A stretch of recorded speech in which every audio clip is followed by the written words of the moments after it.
Hi, and welcome to Heart-Centered Leadership, Reinventing Your Place in the World. I'm Diane Haworth. This is my friend Shari Goodwin, and we are thrilled you're going to be able to join us today. As you can see, we filmed this in front of a live audience, but we've gotten all the good parts for you, and you will be able to see the graphs and all of the websites that we mentioned will be at the end. So thank you so much for joining us. We'll see you on the other side. Thank you. Hi, welcome to Heart-Centered Leadership, Reinventing Your Place in the World. My name is Diane Haworth. Here is my good friend Shari Goodwin. Hello. We are both good friends. We talk about this stuff all the time, actually. We are both coaches. I am a heart-centered success coach. My friend here is a strategist and a leadership coach. We're both speakers and authors. And it is our pleasure to share tools, tips, and techniques, and really just what we think is a way to lead in an effective, professional, heart-centered way. So Shari's going to tell us a little bit about why we are here, and I'll give you a hint. It's because of Shari. I don't know. Thanks, Diane. So thank you guys all for coming today. I am so excited. Here we are on a Monday morning, 10:30 or whatever, and look at you guys. So yay. Thank you so much for coming. What happened was my friend here has a TV show called Heart-Centered Success. And she has tons of videos on YouTube for previous episodes. And I've been very, very lucky to be on there a number of times now. And the last time I was on there, we taped something called Heart-Centered Leadership. And I thought, wow, it was so profound. And it's something that I work with my clients without calling it that. Usually I call love, and people get freaked out by the term love, especially in the professional world. So I try to steer away from that, use confidence and trust. So it's a nice little euphemism. So what we were thinking was, there's so much value in the conversation that we had. We wanted to dive a little bit deeper, and we thought, we've been doing this kind of work with both of our clients, our mutual clients. What could we do for the community? Is there something we could share with the community, and really with the impetus to kind of break through some of the chaos and negativity? And I don't know, there's just been a lot of divisiveness lately in the news, and even if you don't watch the news, you're around people who have watched the news, and people get a little cranky or they bring it in, and we're all affected by each other's energy. So I think what we're trying to do is say, okay, let's create awareness of that first, and then what do you do about it? So it doesn't just take over your life and you're just, filled with this kind of maybe even despair or overwhelm or just feeling kind of crummy. So we're looking for that. We're going to give you guys some of our best tools to be able to highlights, really, because could be a whole course. We do with lifetime work, the tools and techniques, and we're still learning. But today what we wanted to do was to distill things down to some very basic, simple tools that you can use right now. You can take them home, and hopefully we can just build out this vibration of confidence and trust and love. So that's our intention today. So before we get started in some of the tools, let's just define a little more what we're talking about when we say love. It's not a word we're afraid of, but as Shari says, lots of our clients are. And that's because they're equating it with affection or attachment. We are not talking about the love you have for a spouse or your child or even your work or your best fuzzy bathrobe. That is not what we're talking about. We're talking about the energy of love. Scientists now call it the quantum field. How many people have heard about the quantum field? It's the energy field that is creative. To me, people will talk about connecting to that inner divine wisdom. Some people call it the universal mind. Some people call it God, universe, spirit. I don't care what you call it. I call it love. That's what we are talking about today. What I want to make sure that you remember is this energy is expansive, it's creative, and it's intelligent. Right now, this time of the year, the leaves are starting to turn. There is something inherent in the intelligence of a tree that knows it's time to reinvent itself next spring. Birds are starting to fly south, or wherever the heck they fly. Salmon know how to swim upstream. When you plant a pumpkin seed, you're always going to get a pumpkin plant. You don't plant a pumpkin seed and get a tomato. There is a divine intelligence in that seed. and it knows exactly what it's here to be. That intelligence is in each one of you. It's even in your neighbor, in your crazy cousin that comes at Christmas. Yeah, it is. In your ex. They have it too. Not everybody chooses to use it at the same time or in the same way. What we found is that life is just easier when you do. I mean, let's look at it this way. Everybody in this room has problems. We do. We're human. We've had losses. We've got challenges right now. And if we don't right now, they're coming. They're going to be here. Don't worry about it. They're on the way. They're on the way. The more you can approach those challenges in life from that heart-centered place, which means you're tapping into the divine wisdom, while you're using your head, you'll be able to serve with compassion and mindfulness, I should say. You'll be able to serve yourself, your family, your community, and really the greater world. You're all leaders. Whether you're the head of the line at the grocery store, you're head of your family, you're a leader at work, whether you're in charge of the neighborhood watch, you're all leaders. And you're all reinventing yourself all the time. Does all that make sense? So coming from that place of intelligence, creative, and expansiveness is what really helps you get to where you want to be in the world. And that's in a place of love and joy and freedom, right? Because you're free from a lot of the stress that we're going to talk about in a few minutes. I do want to just say one thing before Shari takes us into this first realm of reinvention. I think it's the first thing you're going to do. I want you to think about this. If the intelligence that creates continents, that makes the flowers bloom, that makes the tides come in and out, that creates galaxies is in you, it can probably balance your checkbook. It can help you with that family situation. It can help you with everything. We just have to remember to talk to it and to connect to it, and that's what we're going to talk about today. So let's go ahead and start learning a little bit about the reinvention process and high-impact leadership. Thank you, Diane. You can see why I love working with her. I mean, she's so amazing. I'm just sitting here going, oh, tell me more. You just keep talking. This is great. Oh, I will.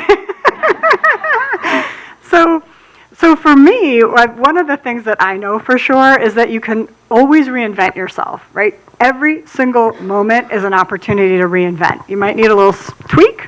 You might need a wholesale reinvention, overhaul, but at every single moment. So I find that hugely empowering. In fact, so empowering that I wrote that last book a lot about that. So one of the things you probably should know about me is I spent 20 years as an environmental scientist, and I've reinvented myself a number of times. Oh yeah, by the way, our bios, we're not going to talk about ourselves really other than what I just told you. So if you want any more background, go see our websites. But we didn't want to take up a lot of time there. But for context, I live this stuff. So I've reinvented a bunch of different times. And one of the things that I took away from my science days is I like to distill things down to their simplest parts. So I love charts, I love graphs, as long as they're not too complicated. And when I was thinking about reinvention, I was like, all right, what does this really look like and what's going on? So luckily, someone else figured it out. So this is the reinvention process. Now you can look at this from a million different ways. There are tons and tons of methods for reinvention. But like I said, I like these really super simple ones. So this one was actually called a transformation process, and I feel like transformation and reinvention can kind of be interchanged, so I took some liberties with this. And this is one of the charts you'll be getting in the follow-up email. But really it starts with awareness. So you want to become aware that, hey, something's not right here. And it mostly starts as a feeling place. You just feel a little uncomfortable, or you feel really uncomfortable. And you're like, I hate this. Or it's just a little niggly kind of thing that you just would like to change something. You may not even know what it is yet. But then finally you start contemplating that, and then you say, all right, I'm going to make a decision here. I got to do something about this. Because so what? I have this awareness of this feeling. I just want it to go on forever. Or am I going to do something with it? You may decide not to do something with it, and that's fine. That's still a decision. You make a decision to do something with it, and then you have to make the change. So if you decide to do nothing with it, then you have to be able to tolerate it, right? Or it's just going to eat you up. It just eats you up. I mean, how many of us are in there tolerating stuff that we're just like, all right, just another 6 months, because it's eating me up, but then I'm going to switch. It could be, right? So you make this change, and you're like, oh, this is the honeymoon period. Woohoo, I'm free, I've escaped, I'm in this whole new space. Well, then you have to adapt to the change. So no matter how great the change is, there's still this adaptation period, and if you bring the same old you into the new space, you're going to get some sabotage going on, right? So we want to be able to elevate our energetic state, our vibrational state, to be able to propel us forward into the new state so that we can actually be successful. And then you grow. And it's not a linear process. You can spin around up in here for forever. You can spin around. You finally made a decision and a change, and then you made a different decision. And you haven't adapted to it. It goes on forever. For simplicity, this just looks very linear. Here's the thing about reinvention. At every one of these points, you can have a massive fear spike, right? And it can just stick you. So for those of you who know me, you know I work with horses all the time. I've worked with animals. I had a double major in zoology and English undergrad. So like, what are you, Dr. Doolittle? Well, maybe. Comes in handy, I'll tell you. So the thing with animals, and especially horses, is that they move away from fear and doubt, and they move toward confidence and trust. Confidence and trust. Remember I said it's kind of like love? They don't really call it love, but it's confidence and trust. They feel safe. So what we're going to do is try to figure out how do we make ourselves feel safe and be that safe place so that we can actually lead ourselves to where we can have the most influence, impact, whatever it is in our lives. This is what I work on with my clients all the time. And we're constantly having to make that shift in energy. And we're going to talk more about that too. Does this make sense? Okay, cool. So that's one chart. Now this is this other chart that I came up with because I've been noodling around with leadership for a really long time. And there's all this complexity in charts and this and that and different models and ways. I'm like, all right, what makes sense to me? So what I found is that there's three main areas. There's this fuel, which is your energy. This is your kind of your mindset, whether you're feeling fearful, you're feeling trusting, or whatever's going on here. This is your fuel. And then there's clarity of vision. How clear is the picture of what you want to see happen? How intentional are you as you walk through your life? You have clarity. I mean, even in the next 5 minutes, you're all here, so you had clarity about being here, which is awesome, so thank you for that. And it doesn't have to be a 5-year plan or anything like that, but you want to be intentional about where you're placing your time and energy, right? The most valuable resources we have. And then you have to do something. You've got to take action. So these are the three major components that I've found from working on myself for years and years, for working with clients, working as a strategist in big corporations, and also mostly working with horses. Because what happens is there's these interesting intersections around this. So let's look at number one. If you have some pretty good fuel and you've got a great vision, but you're not taking the right kind of action, you get in this all talk, no action mode, right? Really good intentions, but you're not doing anything about it. How many of you have been in that? All right, I've been there, right? It's like, oh, and there's always an excuse, not the right time, it's not the whatever. It's just never right. So that can be a very annoying place to be.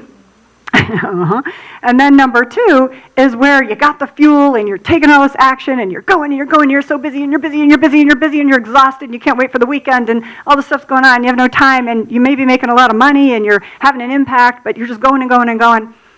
You've lost sight of the vision.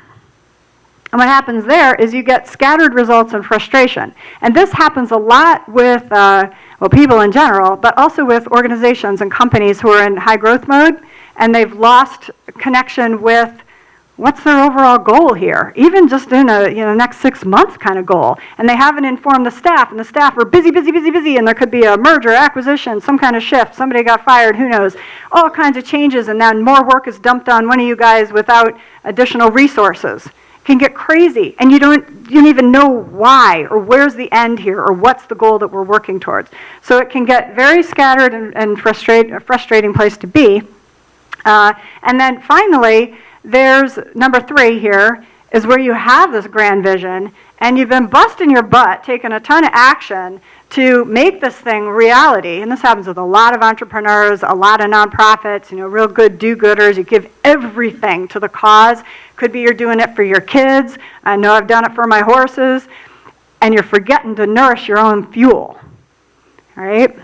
So what happens here is it's just not a sustainable way to be, and you can get burned out. And companies do that a lot too. Organizations do that a lot too. I think communities even do that sometimes too. You get into this whole thing, what is our community? And we're bringing in this economic development. We're going to do this. We're going to do that. We're going to do this. And it just doesn't, you forget about the people that are involved sometimes. I feel that way sometimes with the politicians. So it has a lot of broad relevance. Make sense, you guys? All right, super. So you're going to get this as well. And I did promise in the last Facebook post or email that we sent out that I would share a tip from my horse Fresco, who's one of my biggest mentors. He's 20. And one of his big tips is to be the safe place. When there's chaos and swirl and something shifted, right? Now you can quote Fresco, he'll be really happy. He's actually just had emergency surgery, but he's recovering beautifully, and he will be very happy if you take a note on him. I'll tell him you did. So it's to be that safe place. So when there starts to be chaos or there starts to be craziness, calm down. We're going to talk about how to do that. Calm down and be there for your peeps. Don't add to the drama. I've seen him do this many, many times. The herd gets all squirreled up about something, and they're all crazy, and they're kicking and running, especially my boy Noble. He loves to kick up some drama. Oh, my God, he gets hysterical. Oh, this, that. Think about what that looks like at work or in your world. Same kind of thing, right? And what he does, he just does not engage. He does not engage. And if that means he literally has to turn his back, he is going to just until he assesses the situation, and then he guides them forward from a place of confidence and trust and safety. I've seen him do it for 20 years. We need to do the same thing for each other, for ourselves, and for our communities. All right? So, Diane. Thank you. I know, that deserves a clap, doesn't it? So you'll see why our work really intersects. We language things a little differently, but I'm sure that you found, or I'm wondering if you found, truth is truth. I tell my clients and my students all the time, it's like we're all ice cream, but we're different flavors. Tutti Frutti, some of us are a little nuttier, some of us are vanilla, some of us are peach. It's all, the truth is truth. Truth is truth. But we think there's a great value to languaging it a little differently, because one time you're going to read it and go, oh, yeah, that's cool. And then maybe 6 weeks from now you go, oh, that's what they meant by that when those ladies were up at Gloria's that day. So what we're going to talk about is just a different way to look at this reinvention process, and especially that high impact zone. Now, I am very well aware that you're not going to be able to read this. You're going to be getting these graphs. You're going to be able to see the most important part of this.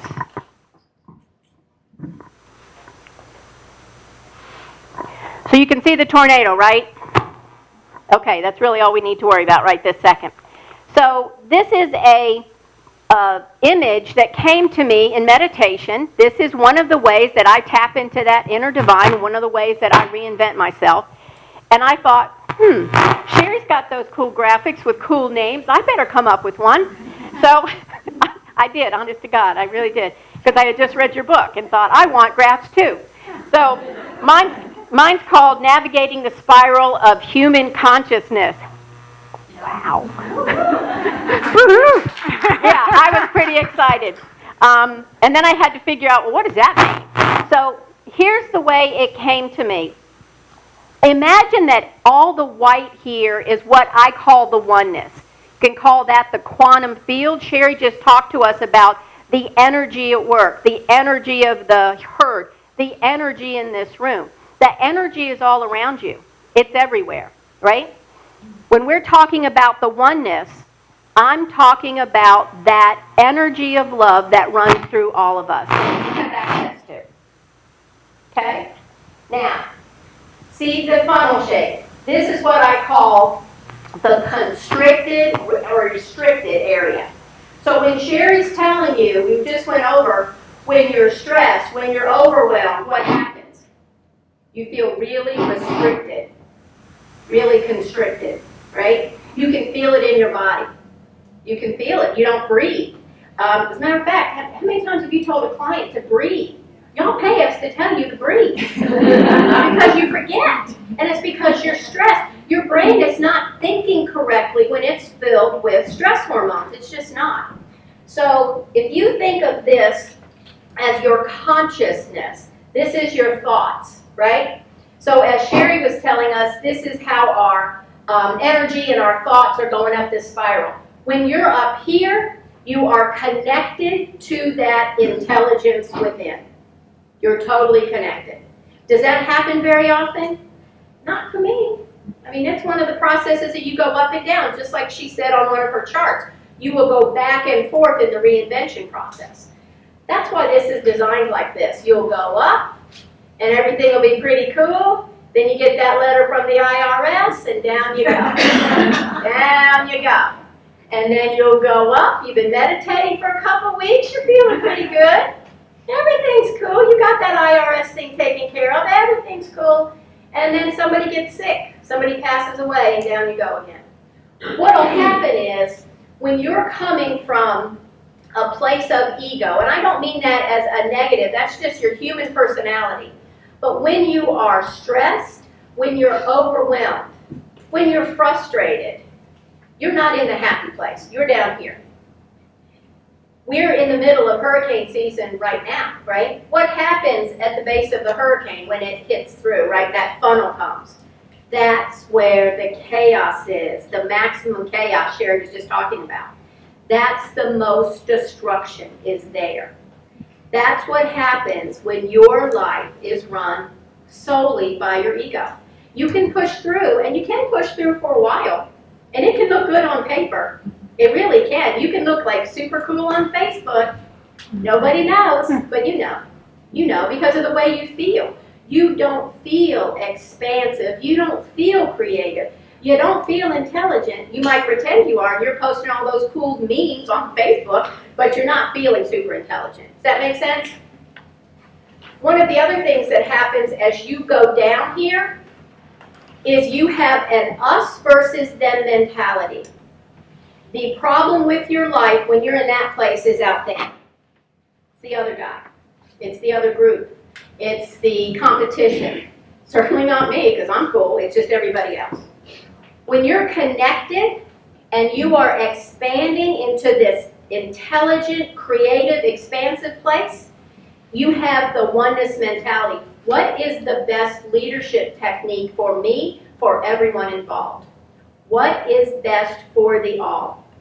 That's something that's a little different for us in Western society.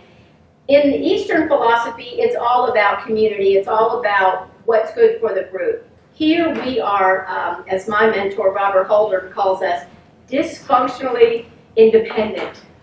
You ever thought about that? It looks good on paper again, and on Facebook it looks like super cool, and on LinkedIn, whoa, it really looks great. But it just doesn't work that well. The more we are connected, not only to that inner divine, but the more we're connected to each other, the more we love life, the freer, the happier, the more expansive and creative we feel. So some of my favorite ways to do that is meditation. That is something, if several of you have worked with me, and I cannot tell you how many eye rolls I've had when they come in and go, oh no, I should meditate. Yeah, you should. Yeah, you need to quiet all of those thoughts in your head that are not doing you any good. That doesn't mean you're not supposed to embrace your feelings. You're going to be sad. You're going to be frustrated. The opportunity here is to be tethered in love, in that energy of love, while we live our human life. Because things are going to happen. You will be able to go through them a lot easier, however, when you have that more loving perspective. So meditation, gratitude, to me, that's a door to the divine, and forgiveness. Yes, that's the bitter pill that is really rough to swallow sometimes, isn't it? Forgiveness frees you. Forgiveness frees you. And it gets you here. You are not going to be free if you are stuck in resentment, regret, and feelings of rejection. You can try it, because I did for a good 20 or 30 years. And I got through, but my life did not look the way that it does now. And it's not that there's not issues I have to deal with, of course there are. But I can see them from a more heart-centered place, and from there, I can use my head. I know to call my buddies and say, hey, what do you think about this? Help me through it, because it's all of us together. So does this make sense? Yes. As they nod their head, yes. Yay! Okay. That was an awesome chart, Diane. Well done. Beautiful. Really cool. What was yours? Yeah, it's amazing, and this is a part of the discussion where we just wanted to, give you that kind of content so you can have the visuals and see what's going on there. Yeah, we might want to even put that one. Yeah, good. And the key now is really, okay, so how do you switch? What do you do about this? It's great to be aware and it's great to know about all of this, but what are the practices? Diane mentioned meditation, and that's fantastic. So I think what we want to do now is share some of our own tools and do a couple of exercises. And I've forgotten which one we're doing first, so perhaps this is why I have no notes. So those somewhere down there, I can't see. So what are we doing first? Are we going to do the switching, or do we want to do... we're going to do our breathing. The breathing, perfect. We're going to do breathing. We're going to do the get quiet, and you're going to talk about your process in the morning. Oh, excellent. Fabulous. Oh, I'm going to talk about that now? Oh, okay. So I'm going to talk about my process in the morning. So one of the things that I think is really, really important, and so I've worked with a coach even before I started my business, my current incarnation. I've had a few businesses. So this business I've had a little over 10 years now, and I've had a coach from before I started my business. I've had multiple coaches throughout the entire process because I really believe in that, and I got to walk the talk. So I attribute this to one of my coaches. He said, have a harmonized daily routine. And I said, okay, cool. Yeah, I get up, I have coffee, I grab clothes, and I'm like, oh crap, I didn't do the laundry, I got to wear that thing again. What shoes am I going to wear? And then I run out the door. He's like, no, that's not a harmonized daily routine. It's a daily routine, but it's not harmonized. I'm like, all right, so pray tell, what is that? So a harmonized daily routine is something that sets you up for success, unlike the grab and go that I was used to. So what I encourage my clients to do, and what I've done myself now for 10 years, is to try to find some activities in the morning, like meditation. It may be just one. It may be meditating for 2 minutes, 5 minutes. It may be journaling. It could be a lot of different things. I'll tell you about mine so you can get a sense of that. So for me, when I wake up, before my feet hit the ground, before I get out of the bed, I say 3 things that I'm grateful for right away. So it could be anything like, ooh, that pillow feels great, or I'm just grateful to be alive. I mean, seriously, because what you're trying to do is get into that positive fuel right away, right first thing, and not get yourself taken over by this external influence, which is usually fear, worry, I'm not good enough, didn't do good enough, some kind of thing, or whatever, because your brain's great at that. We've had many, many, many years, like lifetime of that kind of cycle. So we want to change the neural pathway and be able to shift to a place of positivity, calm, and peace so that you can deliver your best to the world. So that's what I do. So that's the first thing I do. And then I do journal. Sometimes it just looks like a couple of bullets, and I'll just say what I'm grateful for. So gratitude journal is awesome for that kind of thing.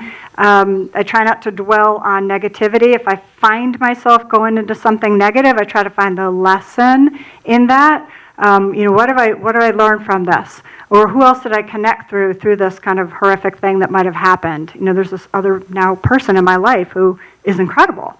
Granted, we met under really scary, awful circumstances, but now I have this other fabulous resource in my life. So you're really like training your brain, because really what this is it's leadership, right? We have to lead our own brain. If you don't lead your brain, it's going to go into the crazy place. That's the default. It loves to go into crazy place and make and create things. So we have to intentionally say, here you go, let's feed you this. Oh, look at that. Oh, look at this. Think about this. Think about that. Because if you don't, the default is a fear-based limbic response. So those are a couple of things. And then Diane's favorite is I love to sit out by our wetland. And I love to do it in my bare feet. And it's amazing because you just feel the grass in your little toes, and sometimes it's wet and sometimes it's not. And it is literally a grounding technique to be able to, you don't need a wetland, you can go in the backyard, you can go in the driveway, you can do it anywhere, doesn't matter. The point is, what we're doing is really connecting. And there is some science now that's showing that there's some electrons that are discharged and neutralized, and some really amazing things that can happen there that then just rebalance your whole system. So I do that on a very, very regular basis, and usually sets me up pretty good, feeling pretty groovy after that. All right. You saw me make a little face because I'm all down with the grounding. It's just my version is walking on a beach, maybe, and I was like so supportive and cool until I saw her little frozen toes in the snow last winter, and I'm like, is that working? It does. So part of this first thing, get quiet and know your routine, is what works for you. What works for you. So part of being a leader is being able to set yourself up for the day to get quiet. Use some of the techniques that Shari just talked about. We're going to do one really quickly right now. Because we want to remember to be heart-centered, one of the quickest ways when you're down in this bottom of this little hurricane here and you can't see a way out and your brain is literally stuck. Have you ever been so mad you can't think straight? My mama used to say that. Yeah, I see quite a few. Yeah. This is a way to quickly rebalance and to quickly bring you into that heart space. Now, we don't have time to go into it today, but there is lots of scientific research that shows that there are actually the same kind of cells in your heart and in your gut that are in your brain. We're going to practice breathing in and out of our heart. I know I see medical professionals looking skeptical in the back. I understand that this isn't the way like y'all do it at the hospital, but this is the way we're going to do it to get recentered. Okay, so here's what I want you to do. Go ahead and shut your eyes. What a great group. Do you feel them relaxing already? Here's what I want you to do. Just imagine that you can breathe love in the back of your heart and then release it out the front. So I'll lead you through this in a second. What I want you to do is to realize the energy of love is in this room, it's in this town, it's in our world. You are breathing energy in through the back and radiating love out through the front of your heart. So here we go. Take a nice deep breath in. Imagine you're breathing in love through the back of your heart. And release and radiate love out the front. Breathe love in through the back of your heart. Imagine you're releasing and radiating love out the front. Breathe love in through the back. Slowly release and imagine beautiful love radiating out the front of your heart. One more time. Slowly breathe love in through the back and radiate love out the front. And when you're ready, open your eyes. Now, who feels just a little calmer right then? That was 4 breaths.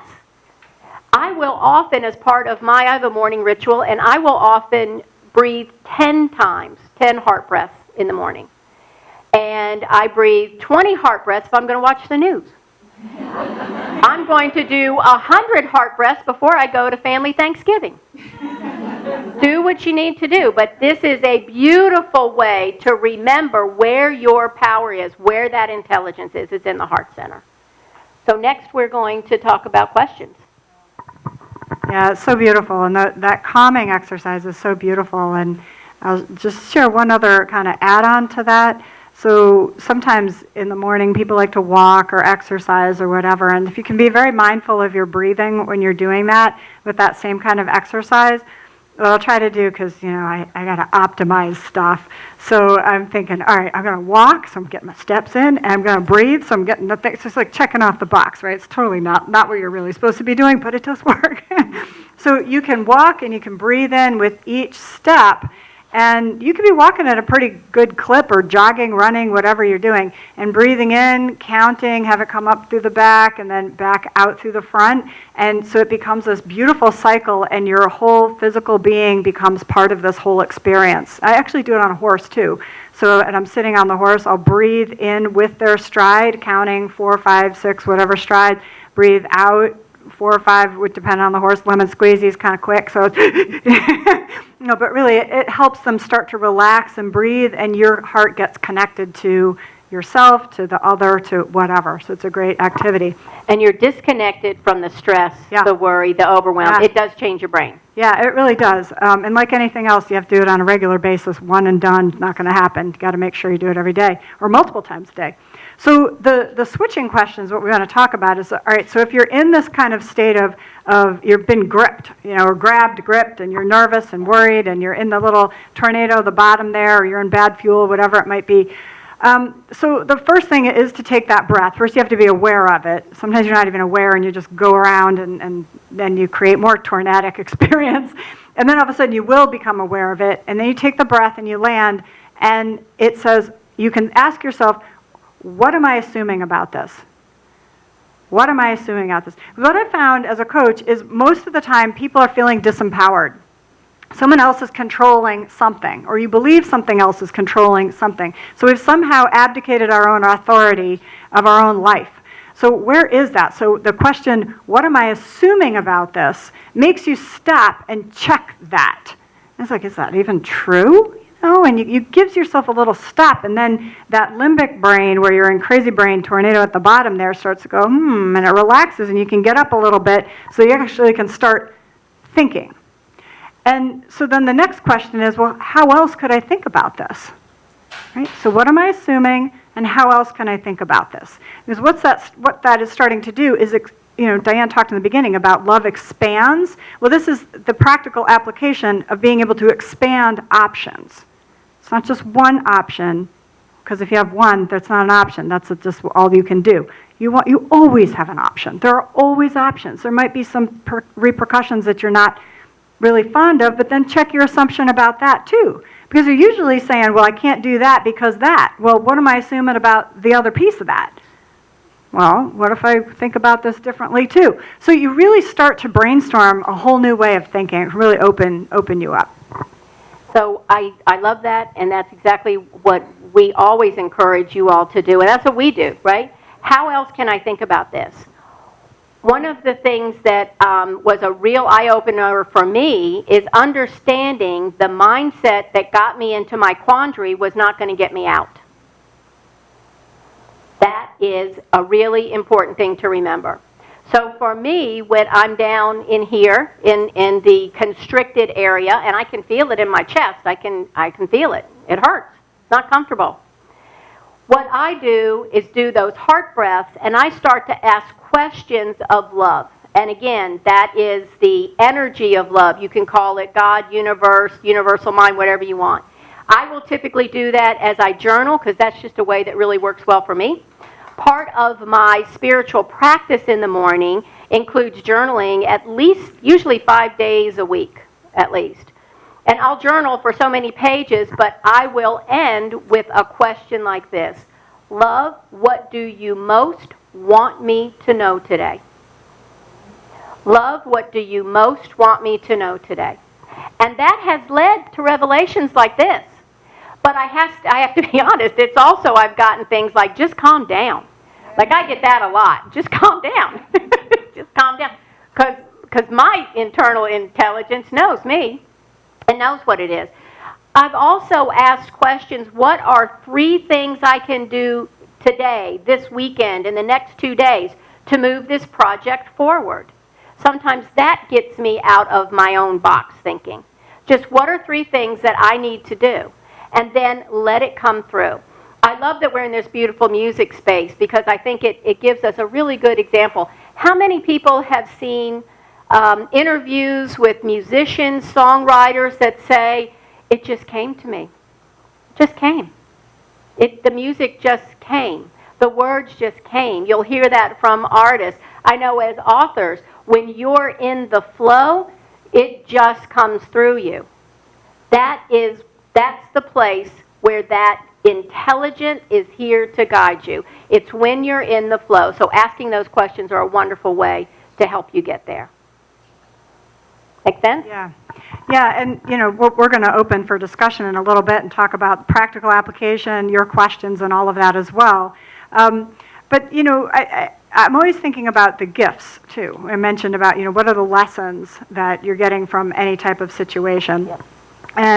And part of the heart exercise, do we want to do the one about the receiving? We do want to do that, and it's exactly right now when we want to do that. Look at this, I don't even need notes. So the one thing that's really, really interesting is to understand the energy, the trajectory of the energy, right? So what we're going to do is play with that right now. And so just take a moment and get relaxed again. They are great relaxers. Yeah, you guys are great. And take some nice deep breaths. And picture something or someone you love. And hold that image in your heart and send them love. Just feel right into your heart space and send love to that special someone. Could be a pet, spouse, anyone, child. Just feel what that feels like. Good. And now, I'm going to take another nice deep breath. And I want you to imagine that that special someone is sending love back to you. And open your heart and allow that to come in.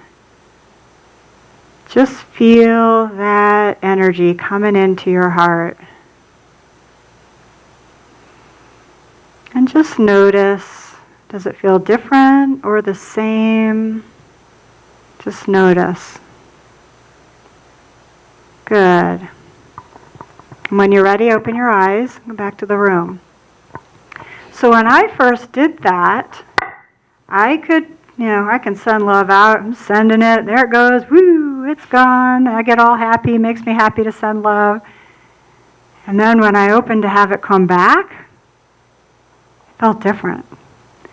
It felt a little blocked.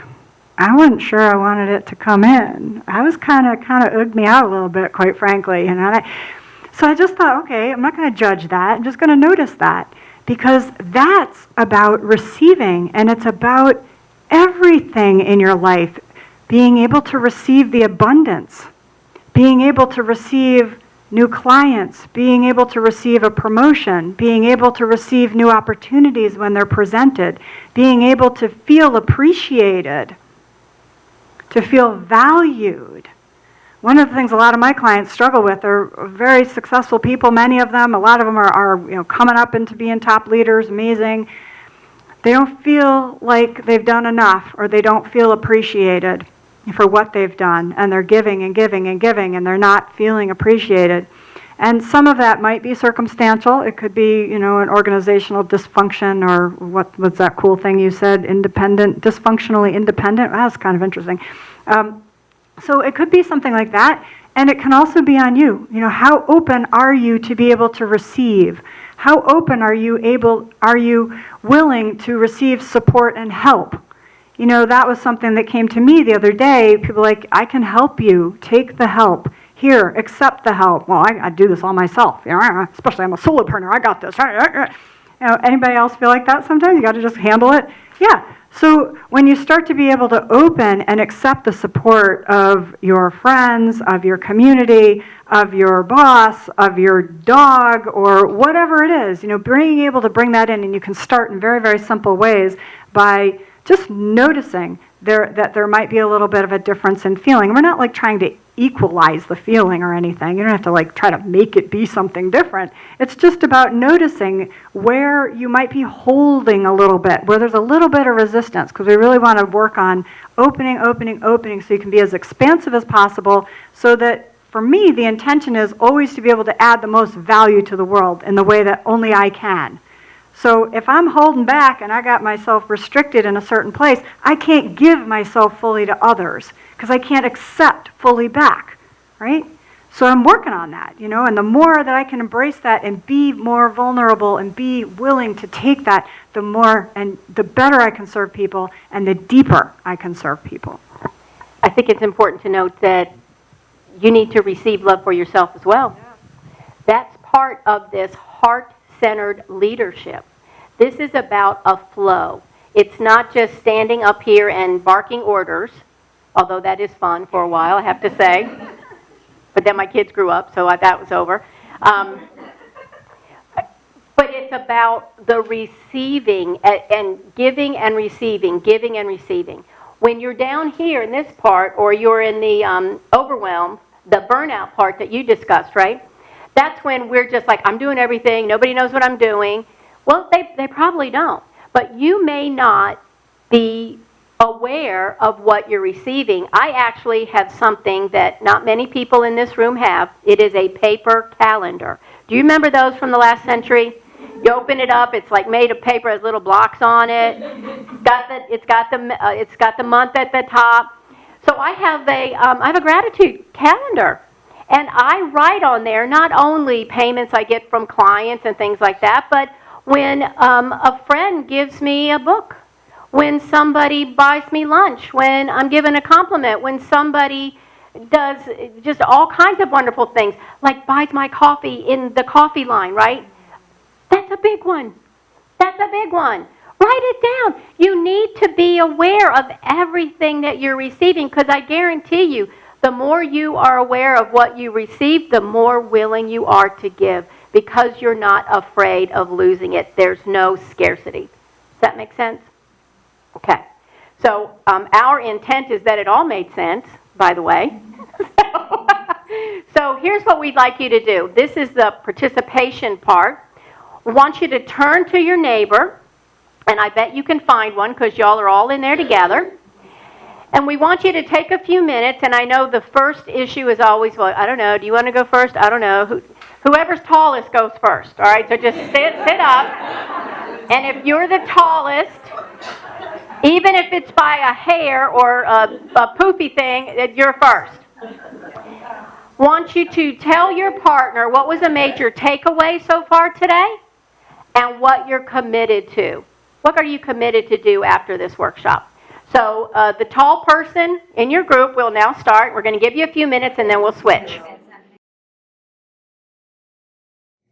Hi, everyone. Thank you so much for joining us today. We had a wonderful, profound, and inspiring talk and loved the discussion. We're excited about following up with all of you, so stay tuned for some updates and be sure to check our websites. Diane's website, my website, be listed at the end of this video, and we look forward to talking again soon. Thank you.